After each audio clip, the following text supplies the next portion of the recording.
What's up for August? See Saturn at dusk and dawn, the Perseid meteors return, and a super blue moon. In August, we've lost Venus and Mars from the evening sky, but we'll have great views of Saturn all night. Saturn reaches opposition this month, meaning it's directly opposite the Sun as seen from Earth. Planets at opposition rise just after sunset and are visible until dawn, and it's when they appear at their biggest and brightest for the year. Look for the giant planet low in the eastern sky around 9 p.m. by mid-month, appearing a bit higher each evening as August continues. On the morning of August 3rd, Saturn appears just a couple of finger widths apart from the nearly full moon. Find them in the west before sunrise. The moon then makes a nice pairing with the Pleiades star cluster on the morning of the 9th, with Jupiter hanging nearby.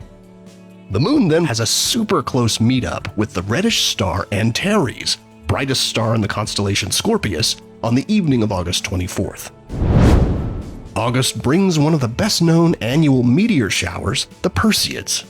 And this year the stage is set for a good show, as the peak night, August 12th and into the 13th, is near the new moon. The meteors are bits of dust, most no larger than sand grains, that originate from comet Swift-Tuttle. Earth sweeps through the comet's debris trail every year about this same time, resulting in the annual shower. The radiant, the point in the sky where the meteors appear to originate, is toward the northeast, appearing in between the upside-down W of constellation Cassiopeia and bright star Capella. Observing the Perseids is easy. Just find yourself a safe, dark spot to lie down with your feet pointing roughly toward the northeast and look straight up.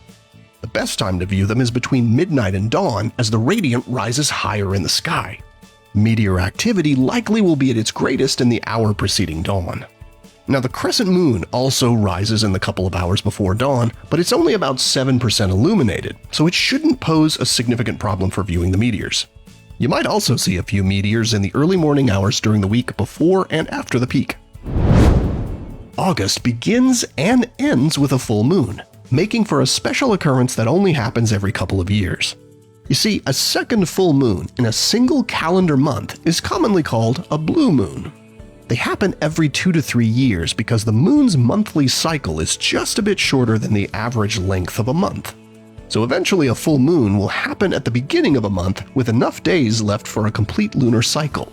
When that happens, we get a blue moon. But there's more. The August 30th blue moon is also a supermoon. The moon's orbit isn't a perfect circle, so sometimes it's a little farther away from Earth and sometimes closer. At its closest point, called perigee, it's 14% closer than at its farthest.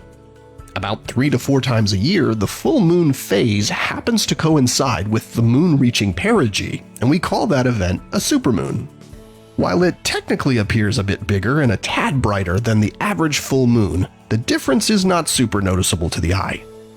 The combination of these two special full moons, making for a super blue moon, occurs about every 10 years on average, though the time between any two occurrences can vary from 2 months to 2 decades or more. So enjoy this month's 2 full moons, and while the second one won't appear supersized or any bluer than usual, now you know what makes it special. Here are the phases of the moon for August.